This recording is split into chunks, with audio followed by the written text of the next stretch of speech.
So we'd like to go ahead and get started. My name is Brent Alberman. I'm with Texas A&M AgriLife Research in Amarillo, Texas, the center director here. I want to introduce immediately Dr. Sheri Spiegal, who is project leader. She's a rangeland management specialist at USDA ARS, the Jornada experimental range. She's also the co-director of the Sustainable Southwest Beef Coordinated Agriculture Project, which is funded by the National Institute for Food and Agriculture under USDA. Dr. Spiegal, why don't you give us a welcome and some introductions? All right, thank you, Brent. It's wonderful to be with you all today and to learn from our experts on carcass quality and meat quality and consumer preference. So as Ben said, I'm just going to give a quick overview of our project and talk about how our speakers fit into it. So the Sustainable Southwest Beef Coordinated Agricultural Project is a 5-year project, as Brent said, funded by NIFA and led by the New Mexico State University. And we have research, extension, and education collaborators all across the US. We're really focused on sustainability of supply chains, of beef supply chains that originate on southwestern ranches. And we have a focus on evaluating the strategies that ensure sustainability of these supply chains. And so a major focus, a main supply chain is the one on top. That's the more conventional or prevalent supply chain in which calves that are weaned on southwestern ranches are exported to the Ogallala Aquifer, Texas High Plains for feeding and finishing with meat distribution across the US.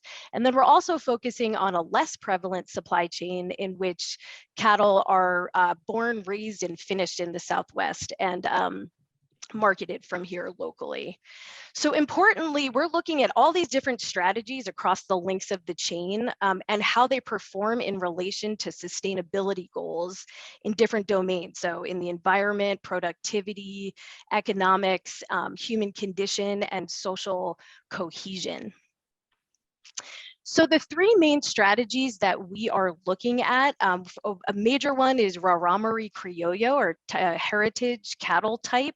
And so we're looking at the characteristics and traits and behavior of the Criollo, seeing how they affect those sustainability outcomes at pasture and ranch scales, also up through slaughter, processing, and distribution. And so Rhonda, Ty, and Scott are key partners in this as we compare carcass quality, meat quality, and consumer preference for Criollo beef versus more conventional breeds.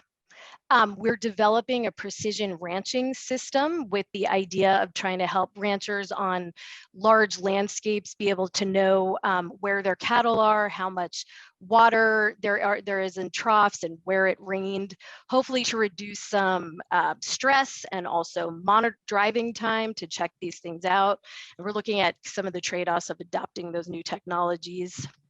And then the supply chain team of this group is really focused on understanding supply chains that originate in the Southwest and how these different strategies in different links of the chain affect sustainability outcomes. Importantly, we're really thinking about linkages, so outcomes in the Southwest and the regions that are coupled to the Southwest through beef production. A really important part of this project is that it's not just research. It's integrally integrated education, research, and extension. And this is to make sure that all of these strategies, their potential and the concerns of producers are understood, and that it's not only producers today, but producers and consumers of tomorrow. And that's the education group. And so with that, I'll turn it back over to Brent and we can engage with our experts here. So thank you. Thank you, Dr. Spiegal.